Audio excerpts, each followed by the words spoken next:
Vamos a gozarnos escuchando el mensaje de la bendita palabra de Dios. Amén. Así que Dios les bendiga, nuestro amado pastor con nosotros.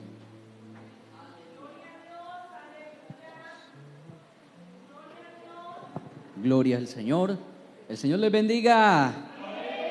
¿Cuántos estamos contentos? A su nombre.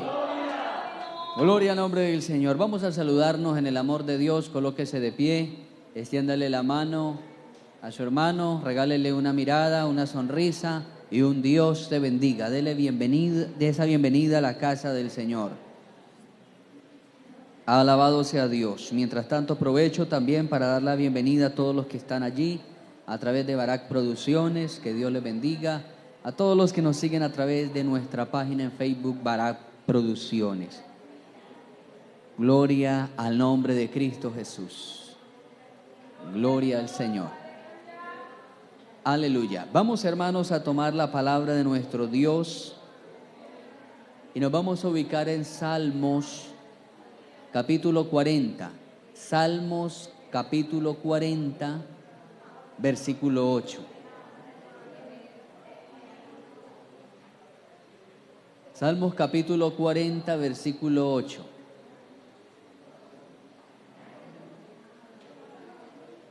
Salmos en el capítulo 40, versículo 8.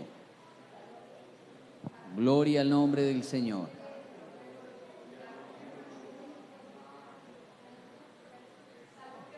Salmos 40, versículo 8. Gloria a Cristo Jesús.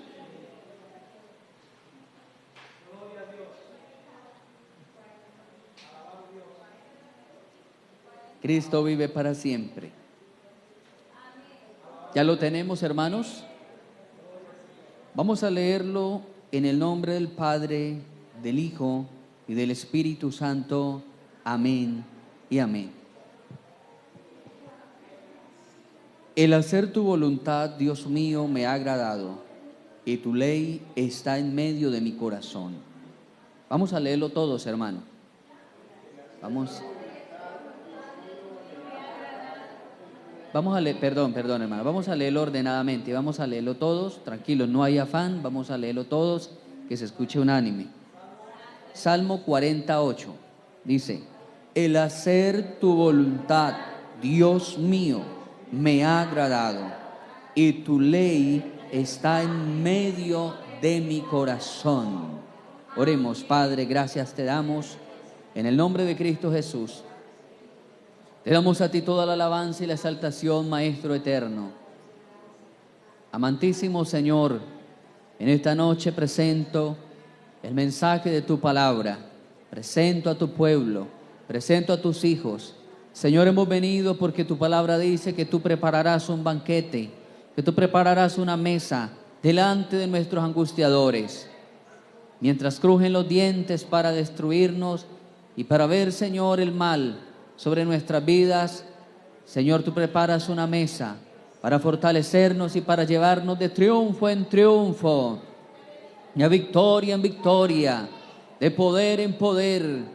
Gracias, Señor, porque esa mesa está servida en esta noche. Gracias, mi Cristo hermoso.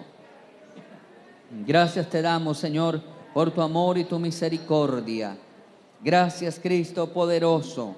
Gracias, maravilloso Jesús. En esta hora, Señor, declaramos que tú nos bendecirás, que nos bendecirás grandemente. Señor, te pido la expresión verbal necesaria para dar a comprender el mensaje que está allí, Señor, incluido en esta palabra preciosa. Te lo ruego, amantísimo Señor. Padre, gracias en el nombre maravilloso de Cristo Jesús. Muchas gracias, amado Jesús, desde ahora, Señor, y para siempre. Amén. Y amén, y amén. Por favor, tome su lugar.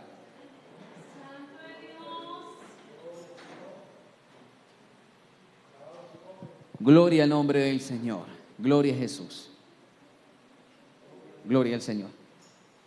Vamos a predicar, a compartir la palabra de Dios en esta noche bajo el tema: el hacer la voluntad de Dios será mi éxito. El hacer la voluntad de Dios será mi éxito. ¿Cuántos creen que hacer la voluntad de Dios trae éxito a la iglesia? Gloria al Señor. De verdad, hermanos, que el reto más grande que tiene el ser humano es aprender a hacer la voluntad de Dios. Ese es el reto más grande. Algunas personas o algunas damas le dicen a uno: a mí me gusta el evangelio, pero es que, pastor, la manera de vestir de las evangélicas.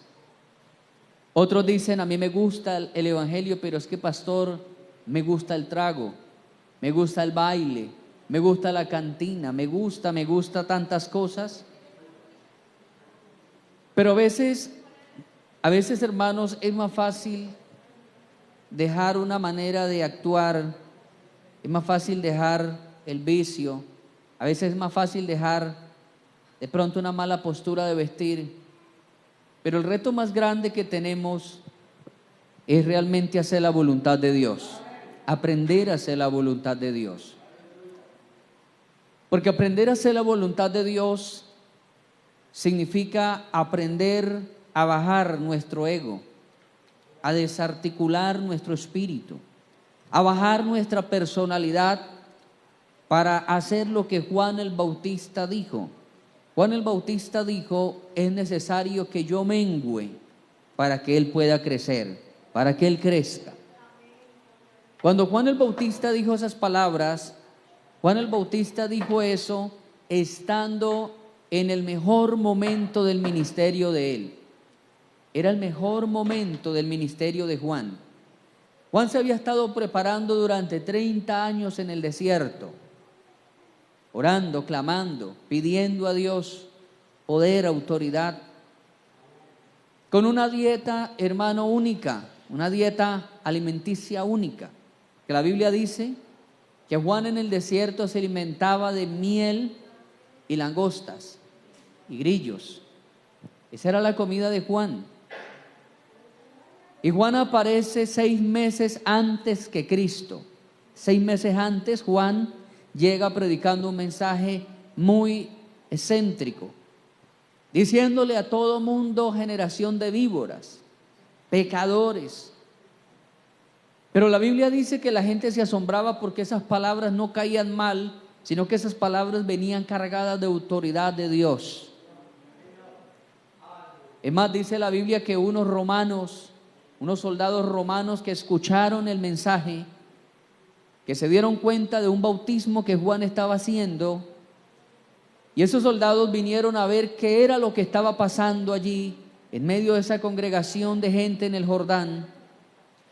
Y la Escritura dice que cuando los soldados romanos escucharon a Juan predicar con tal autoridad, los soldados vinieron a Juan y le dijeron: nosotros queremos bautizarnos y entrar a la vida eterna también. Y Juan les dijo: es necesario, para entrar a la vida eterna, es necesario que ustedes dejen la rapiña, dejen la usura. Es necesario que ustedes dejen de ser ávaros y que traten bien a la gente. O sea, Juan les quiso decir a esos soldados: hacerse bautizar es lo más fácil. Hacerse bautizar es lo más fácil del camino de Dios. Pero lo más difícil es lo que sigue de ahí para adelante, los requerimientos de la vida de Dios, de la vida en Cristo. Es lo más difícil. Dejen la avaricia. Dejen de cobrar más impuestos de lo que realmente son. Dejen de tratar mal a la gente. Ellos le dijeron: Juan, queremos el bautismo para entrar a la vida eterna. Pero Juan les habló de otra cosa diferente a lo que era un bautismo. Juan estaba en ese momento de apogeo hermoso, el momento sublime para lo que él se había preparado durante 30 años. Y cuando estaba en la cima, en la cúspide, Juan reconoció que se había levantado uno mayor que él.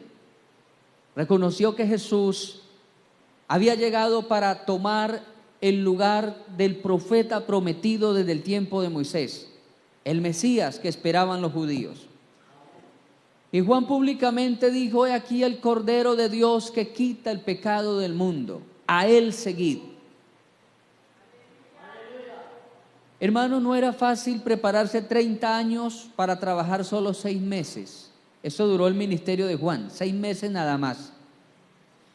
Y cuando iba cumpliendo los 6 meses, entendió que era el momento de parar ya ese ministerio. Entendió que era el momento. Esa era la voluntad de Dios, que Juan trabajara solamente 6 meses. ¿Cuánto alabamos el nombre del Señor? Gloria al Señor. El versículo que leímos fue escrito por David. El Salmo 40 es un cántico de David, un salmo escrito por David. Y ese mismo salmo es citado en uno de los evangelios cuando Jesucristo conoce el tiempo de empezar a predicar. Dice la Biblia que Jesús entró a la sinagoga y el rabino que estaba allí le permitió a Jesús leer el libro del rollo de la ley. Y dice la Escritura que cuando Jesús abrió el rollo del libro, encontró esta escritura y la leyó. Como está escrito de mí en el rollo, el hacer tu voluntad me ha agradado y tu ley está siempre en medio de mi corazón. El hacer tu voluntad. Y eso, hermano, hizo que Jesús entendiera también que era el tiempo de salir al ministerio. Cuando él leyó esa palabra, el hacer tu voluntad. Y me llama la atención, es que lo había escrito muchos años antes David, el hacer tu voluntad. Y Cristo entendió que era el momento de hacer la voluntad de Dios cuando leyó precisamente ese versículo de Salmo 40, versículo 8. Hermanos, no en vano la gente en los evangelios le llamaban a Jesús hijo de David. No en vano, hijo de David. ¿Ha leído usted esa expresión? La gente le decía a Jesús hijo de David. Cuando Jesús entró a Jericó, dice que un hombre ciego gritaba y decía: hijo de David, ten misericordia de mí. Era el hijo de Bartimeo. Pero luego cuando Juan, el escritor Juan, está presente en la escena de la entrada triunfal, dice que la gente entonaba cánticos y entonaba cantando diciendo: Hosana, Hosana al Hijo de David, Hosana al Hijo de David, Hosana al Rey que viene montado sobre un pollino. Y no en vano le decían hijo de David, porque por la línea mesiánica, la descendencia real, la descendencia de Cristo, pasó por David. Pasó por David. Y no solamente la descendencia real, la descendencia de Cristo pasó por David, sino que muchas de las cosas que David relata que le pasaron en los salmos, le pasaron también a Jesús. Por eso cuando usted estudia el Salmo 22, el Salmo 22 es un salmo profético, totalmente profético, de muchas cosas que le pasaron a David, pero que también le pasarían a Cristo. Ahí en ese salmo es donde encontramos la expresión: Dios mío, ¿por qué me has abandonado? En el Salmo 41 también hay una profecía de lo que Judas haría contra Jesús. El hombre de mi bien, el hombre de mi paz, el que de mi plato comía y mojaba su pan, alzó contra mí su calcañar. Estaba hablando de Judas, la traición de Judas. Otro de los salmos dice: sobre mis espaldas los aradores hicieron largos surcos. Literal a lo que le pasó a Jesús. Espalda de Cristo fue rasgada su piel desde su cuello hasta su cintura con el látigo de 9 colas. Literalmente. Entonces muchas cosas de las que le pasaron a David eran tipológicas a lo que le pasaron a Cristo. y por eso se identificaba como el hijo de David, no solamente en su línea mesiánica, sino también en sus experiencias de tribulaciones, sus experiencias de exaltación también, porque David fue perseguido por muchos años, pero luego fue exaltado como rey soberano de la nación de Israel. Y Cristo fue azotado hasta lo sumo, pero fue exaltado también hasta lo sumo. Y dice la palabra de Dios que se le fue dado un nombre, el cual es sobre todo nombre. Y en ese nombre se doblará toda rodilla. Ay, hermano, yo me imagino ese día. Yo me imagino ese día donde se cumpla esa palabra. Y yo me imagino toda rodilla, hermano. Me imagino a Adolfo Hitler ahí de rodillas. Yo me imagino ahí a Napoleón Bonaparte. Yo me imagino ahí a Lionel Messi. Yo me imagino a todos esos protagonistas de Hollywood, a todas esas modelos, a todos los grandes deportistas, a todos los grandes reyes, a los grandes militares. Yo me imagino a toda esa gente, hermano, que marcó una pauta en la cultura general del mundo, a todos ellos de rodillas, confesando que Jesús es el Señor. Qué maravilloso, amado hermano.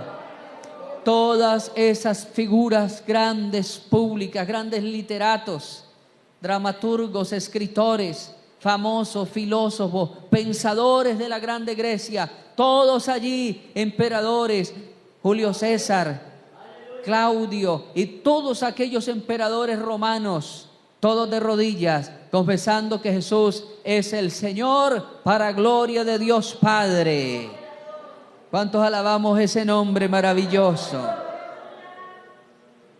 Así como David fue exaltado como sumo y gran rey soberano de Israel, Jesús fue exaltado como rey sobre todo el universo, sobre toda criatura, sobre todos los elementos existentes.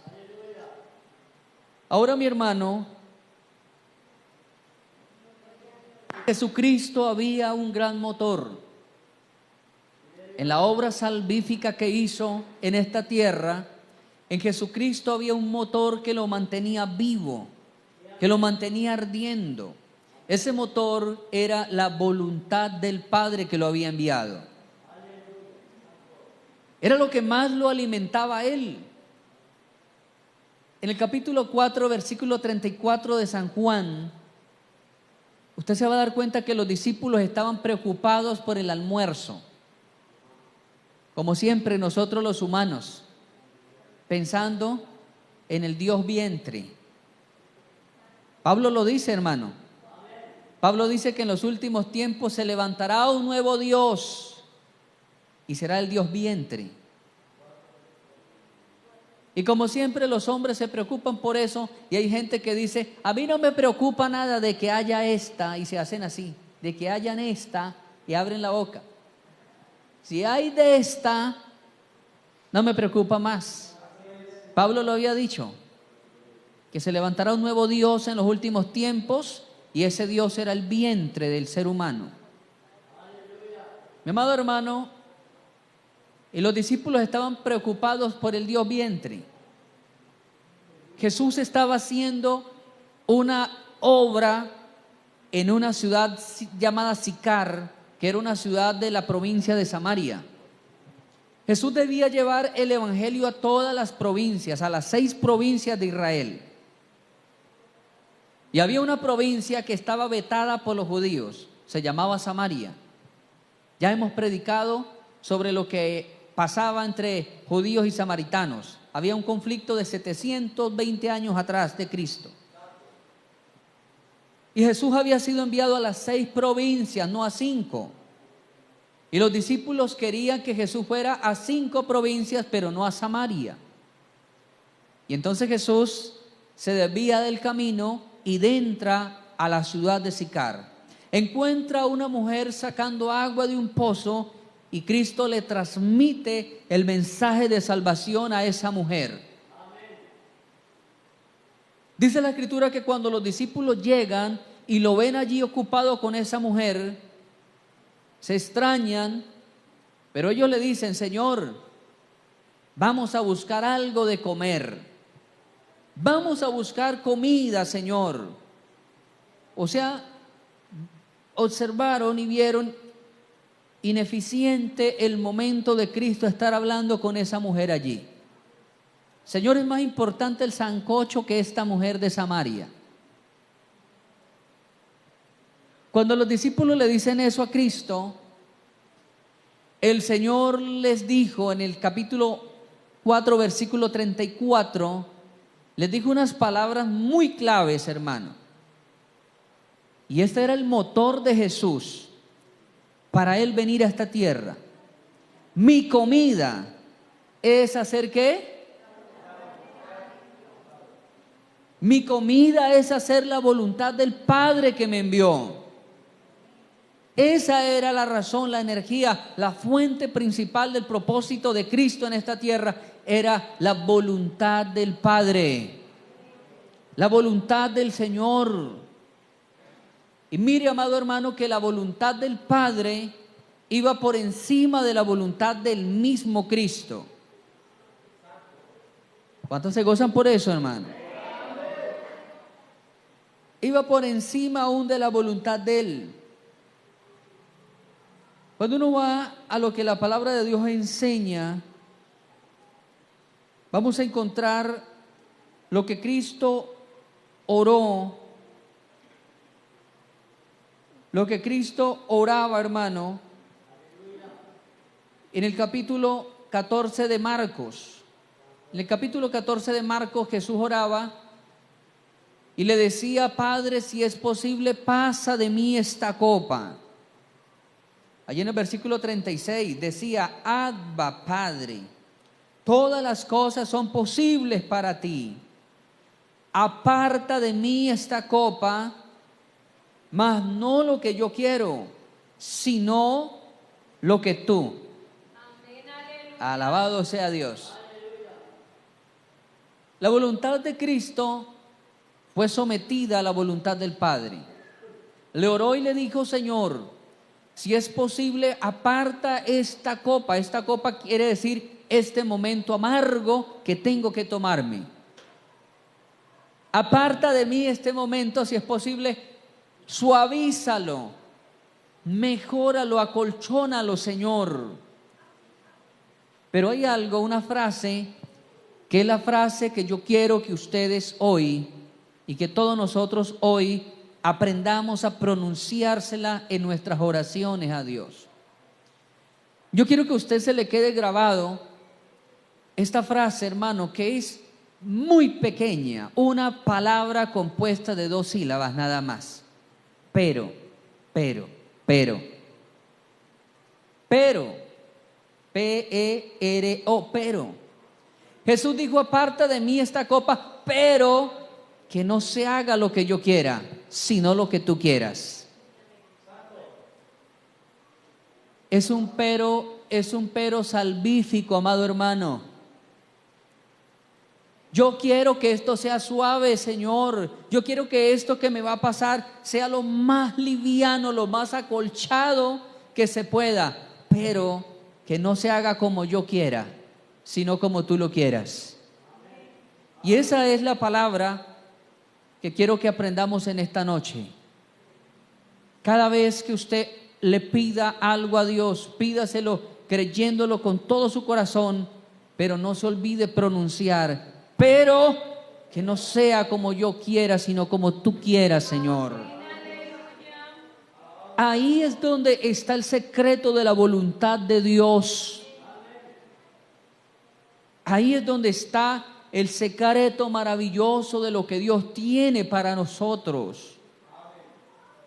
La voluntad de Dios, dice la palabra del Señor, que es benigna y que es perfecta. Porque a veces como humanos contendemos con la voluntad de Dios. Me parecía que era mejor como yo lo estaba haciendo, como yo lo estaba diciendo. Me parecía. Hermano, y ese fue el grave error del rey Saúl. El grave error del rey Saúl es que andaba haciéndole modificaciones a la voluntad de Dios. Quería modificar siempre el mandato de Dios. Duró 3 años el rey Saúl, 3 años haciéndole modificaciones a las órdenes que Dios le daba, a la voluntad de Dios. Y usted se nota, hermano, usted nota que 3 años después de Dios haber llamado a Saúl, el Señor le dice allí en el capítulo 15, le dice a Samuel: Samuel, me pesa haber puesto por rey a Saúl, porque Saúl es rebelde, porque Saúl no ejecuta mi palabra, porque Saúl anda modificando mis mandatos. Y el Señor mismo dijo: me pesa haber puesto por rey a Saúl. Es difícil, hermano, como humanos, porque somos caprichosos. Pero tenemos que entender que la mejor manera para que nos vaya bien es irnos bajo la voluntad de Dios, hacer la voluntad de Él. Uno de los versículos maravillosos, que ha sido el cántico más bonito que se ha escuchado en esta tierra, el cántico más hermoso, no lo ha hecho, hermano, ningún cantante, ni mundano ni cristiano. El cántico más lindo que ha llegado a escuchar los oídos de los seres humanos, que quedó escrito y aún en la eternidad lo volveremos a leer, está en Lucas 2:14. Lucas 2:14 tiene el cántico más maravilloso escuchado jamás por los seres humanos. Lo entonó una hueste de ángeles que bajaron el día que Cristo nació. Ese día que Cristo nació, dice la Escritura que alrededor de la pequeña aldea llamada Belén había un grupo de pastores cuidando un rebaño. Y de repente aparece del cielo un resplandor enorme y allí desciende una cantidad de ángeles revoloteando por aquel lugar. Y de pronto todos se ponen de acuerdo y en un coro hermoso entonan: gloria a Dios en las alturas, paz y buena voluntad para los hombres. Gloria al Señor. Hacer la voluntad de Dios trae paz. Paz y buena voluntad para los hombres. Amado hermano, hacer la voluntad de Dios nos trae paz. Cuando una persona infringe la voluntad de Dios, hay guerra interna en el corazón, en la mente. Cuando una persona infringe el mandamiento de Dios para hacer su propia voluntad, la mente le está diciendo allí, la conciencia le está diciendo: algo anda mal, no estás bien, te has salido del redil, te has salido del camino de Dios.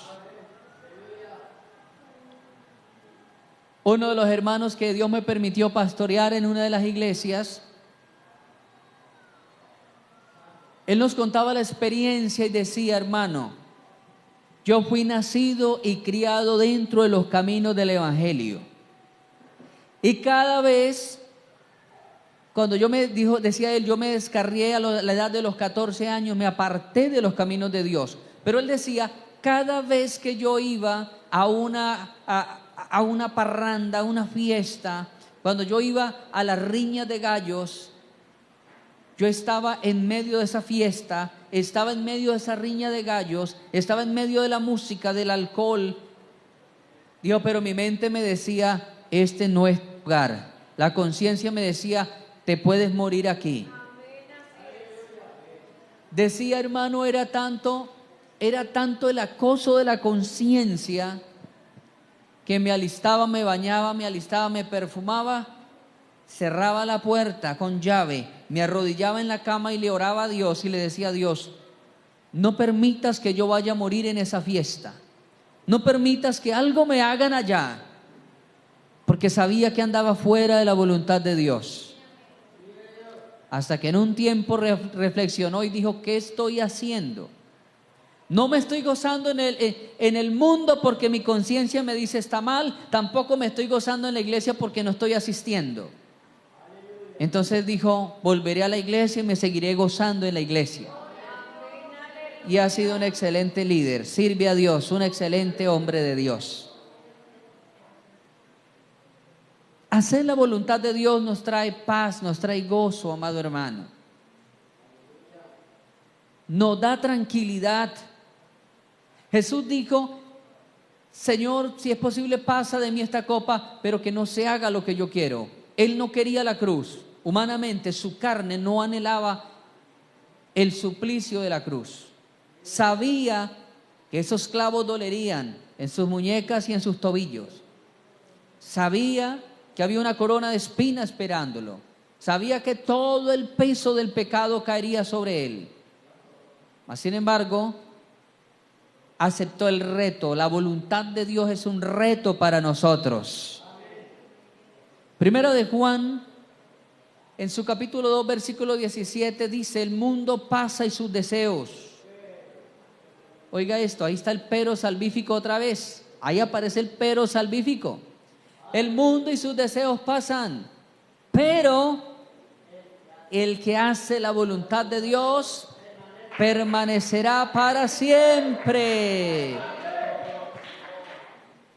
¿Cuántos alabamos a Cristo? El que hace la voluntad. Juan, el escritor, el apóstol, dice que él vio la multitud de redimidos en una panorámica futura. Él vio el Apocalipsis, él vio todo lo que iba a pasar aquí en la tierra, pero en uno de los capítulos de la Biblia dice que Juan, después de que vio todo lo que va a pasar, con antesala de la tribulación, con la tribulación y después de la tribulación, dice que es llevado por el Espíritu al cielo. Y en el cielo Juan vio una multitud tan inmensa como la arena del mar, que no se podía contar. Dice que cantaban y alababan y las voces era como el estruendo de muchas aguas. Era algo poderosísimo lo que estaban cantando allá. Con esto quiero decirle, hermano, que no es imposible hacer la voluntad de Dios, porque Juan vio a millones de hermanos que lograron hacer la voluntad de Dios y están allá adorando, bendiciendo, exaltando el nombre del Señor. A su nombre. ¿Cuántos alabamos a Cristo? Alabado sea el nombre del Señor. Primera de Juan, capítulo 5, versículo 14.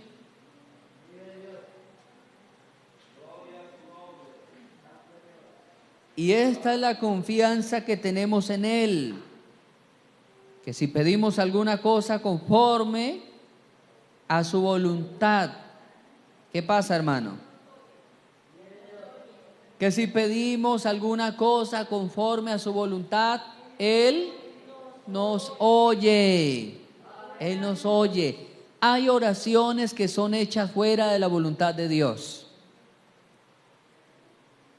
¿Cómo podemos hacer una oración dentro de la voluntad de Dios? ¿Cómo la podemos hacer? Guiados por la palabra del mismo Dios. Los cristianos debemos aprender a orar conforme a la palabra de Dios. Debemos aprender a usar la palabra de Dios para guía en los momentos de nuestra oración. Y no comenzar a sacar oraciones de acuerdo a nuestras concepciones.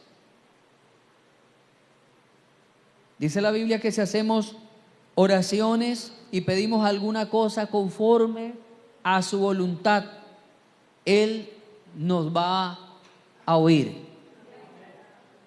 ¿Cómo orar conforme a la voluntad de Dios? Usando su palabra, exponiendo nuestras peticiones, pero siempre, hermano, dejando en claro que queremos que obre como Él quiera y no como nosotros queramos. Siempre que usted ore, exponga su petición, pero sea claro con Dios. Dios, quiero que lo hagas como tú lo sabes hacer.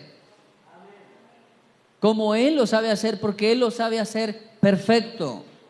Y Él lo sabe hacer de la manera que a futuro vamos a salir mucho más beneficiados. Amén, hermano. Existen dos clases de voluntades. Hay dos clases de voluntades. La voluntad absoluta, soberana y bajo el gozo cumplido del Señor, la voluntad que Él desea. Pero está la voluntad permisiva de Dios también. La voluntad permisiva es cuando Dios dice, quiero otra cosa, pero ustedes quieren irse por otro camino. Y Dios no contiende con el hombre y dice, pues si usted quiere eso, hágale. Lo dejo, lo suelto. No sé si me hago entender aquí, hermanos. ¿Sí? Un ejemplo es el profeta loco llamado Balaán. Balaán era un hombre, era un mercenario de la fe, porque dice la escritura que le gustaba bendecir o maldecir al que le pagara. Más que profeta era más bien un adivino, un hechicero, un palabrero. Pero la escritura dice que cuando llegaron a contratar a Balaán y los príncipes iban de camino, Dios se le apareció y le dijo a Balaán, unos hombres vienen a contratarte para bendecir a mi pueblo, pero no vayas a ir, no vayas a ir. Luego se levantó y comenzó a alistar la maleta. Pero el Señor volvió y le dijo, oye, te dije que no fueras, porque el pueblo al cual te van a contratar es mi pueblo. Pero Balaán siguió alistando la maleta. Llegaron los príncipes, le propusieron el negocio, pero él dijo, no puedo ir porque Jehová Dios me dijo que no fuera. Pero ellos le dicen, no podemos regresar sin usted. La orden es que lo llevemos. Hay dinero por medio, hay vestidos, hay honra. Y tenemos que llevarlo. Entonces Balaán otra vez le dijo que no podía, pero lo convencieron. Y de camino Dios le dijo a Balaán, no vayas. Pero él siguió. Entonces Dios le dijo, está bien, vaya, pero hable lo que yo le ponga en su boca. La voluntad permisiva. Dios no tenía el propósito de que fuera. Le había dicho varias veces, no vaya. Pero persistió. Y entonces llegó el momento en que Dios le dijo, bueno, si eso es lo que quiere, entonces váyase, váyase. Es la voluntad permisiva. A muchos les ha estrellado esa voluntad. Dios le habla de una y otra manera al ser humano, pero el ser humano persiste en su terquedad. Y al último Dios dice, bueno, listo, lo suelto y lo dejo para que usted se estrelle y se dé cuenta que le iba mejor haciendo mi voluntad.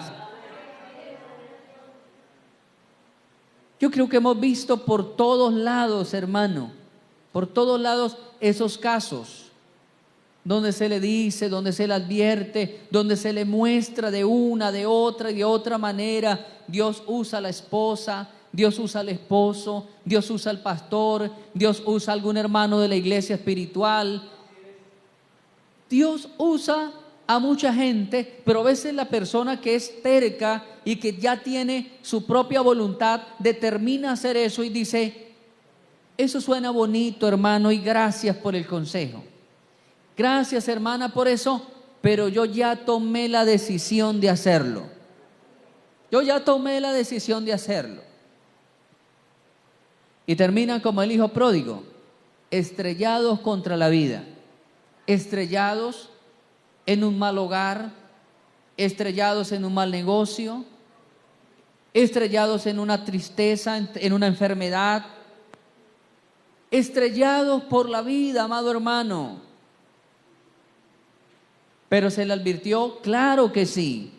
Se le dijo, claro que sí. ¿Qué pasó allí? No hubo pastor que le trancara, que le estorbara, no hubo papá, no hubo mamá, no hubo hermanos de la iglesia, no hubo amigos, pero ni siquiera el propio Dios le va a hacer estorbo al hombre. ¿Por qué, hermano? Porque somos criaturas con elección. Dios nos creó con un albedrío. Dios nos creó con la capacidad de escoger el camino del bien y del mal. Dios nos creó con la capacidad de racionar y de escoger lo que sea conveniente. Nótese que ni siquiera los ángeles del cielo fueron creados con una racionalidad hermética. Dios le dio capacidad también a los ángeles de elegir. Y llegó Satanás y dice la escritura que hizo muchas contrataciones. Dice Ezequiel capítulo 28, que por sus muchas contrataciones fue sacado del cielo. Se puso Satanás a contratar allá en el cielo, a prometer y a prometer. Yo a usted le voy a hacer, al que era ángel, le decía, a usted le voy a aumentar allí el oficio. A usted lo voy a relevar, le voy a dar un mejor cargo. De ángel, que el ángel es el personaje de rango más bajo, son mensajeros del cielo, son los mensajeros. Y les dijo, los voy a subir de ser ángeles, los voy a subir a querubín, que ya es un guerrero protector.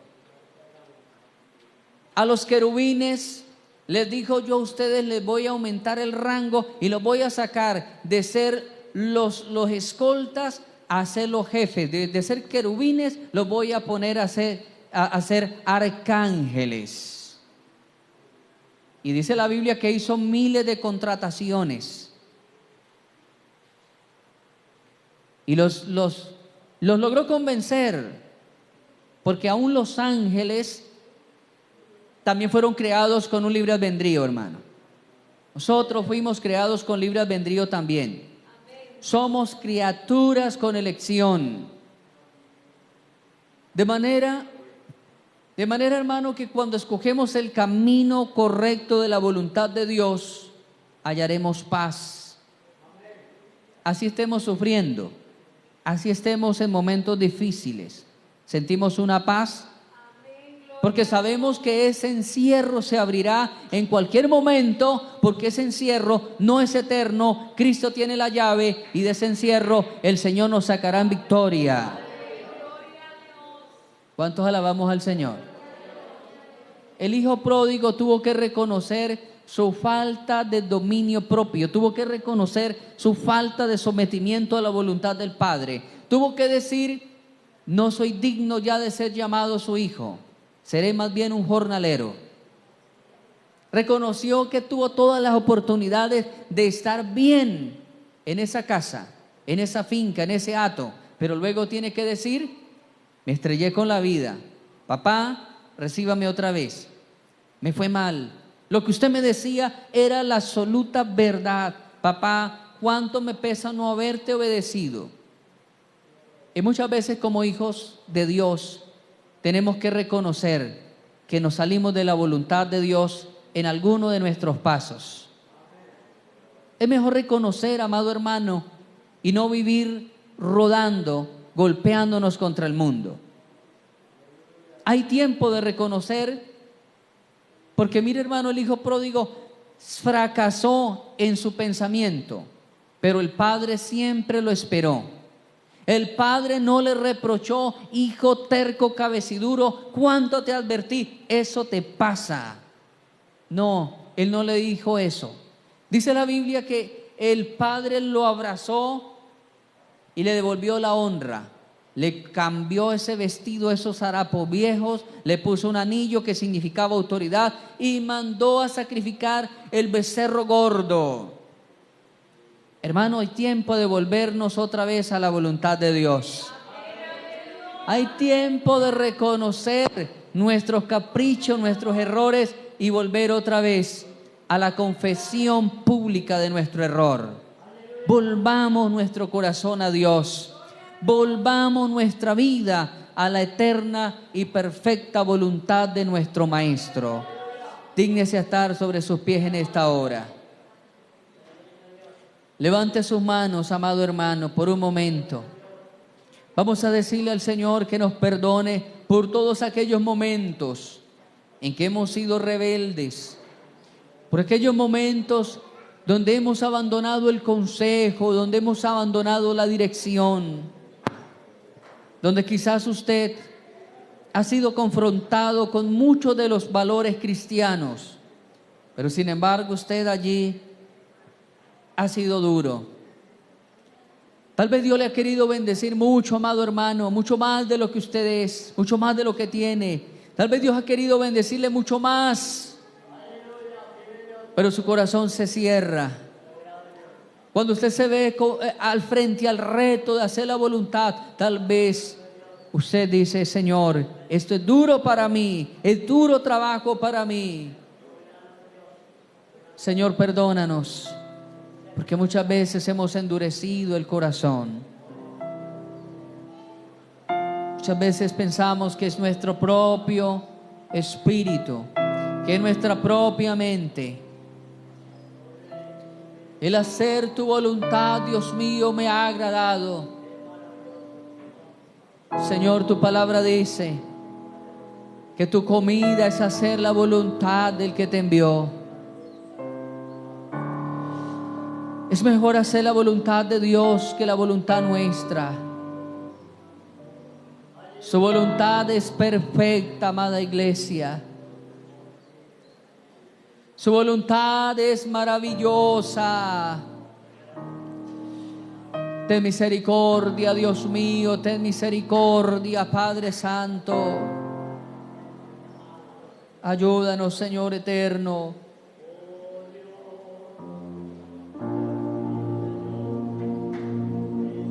Gracias, mi Dios amado. Oh Espíritu de Dios, ayúdanos, Señor, a entrar en tu voluntad. En tu voluntad muchas veces, Señor, encontramos desiertos. En tu voluntad encontramos caminos escarpados. En tu voluntad encontramos valle de sombra y de muerte. En tu voluntad encontramos aquellos momentos difíciles. Dios mío, pero tu voluntad está allí. Jesús estuvo en la voluntad del Padre, pero tuvo que pasar por ese camino empedrado de la vida, por incomprensiones, por el fanatismo religioso de su pueblo, por el rechazo de su familia.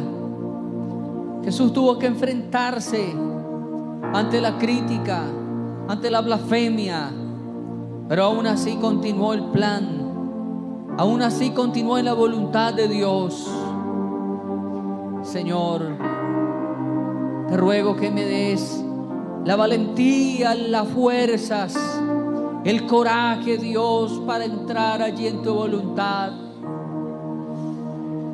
Pese a los obstáculos que se vienen, pese a los obstáculos que se levantan, que el enemigo coloca. Dios mío, sé que tu voluntad es mejor que hacer mi propia voluntad, que es torcida, que es vana, que es limitada. Dios, ayúdanos.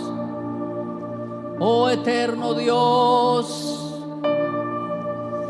quebranta, Señor, toda dureza. Dios mío, toda dureza sea destruida. Sana los corazones agrietados, aquellos corazones que están agrietados y no pueden recibir el precioso líquido de tu palabra, porque hay filtraciones, porque la palabra llega pero luego se filtra, no hay una retención. Dios mío, sana los corazones agrietados. Por favor, te ruego, Dios, ministra los corazones.